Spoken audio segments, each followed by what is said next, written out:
පින්වතුනි, මේ ටික හොඳට හිතට ගන්නට.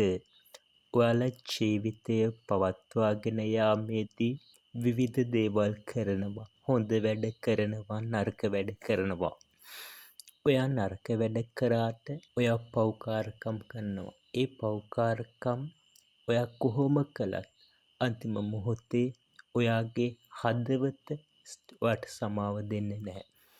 ඔයාට ඒක සිහි වෙලා ඔයාව අපහසුවට පත්වේවි. ඔයාව භීතියට පත්වේවි. ඔයාව අසරණ වේවි. එනිසා ඔයා හැම විටම කරන්න උත්සාහ කරන්න හොඳම දේ, හොඳ වැඩ. තමන්ටත් අන් අයටත් යහපතක්, සිතක්, සාන්තියක් සැලසෙන ක්‍රියාවල නිරත වෙන්න. එවිට ඔබගේ සිත සැහැල්ලුවෙන්, සැනසීමෙන්, සොම්නසින් යහපත්ව පවත්වා ගන්නට පුළුවන්. නැතිනම් ඔයාගේ හිත කැළඹිලා තිබේවි.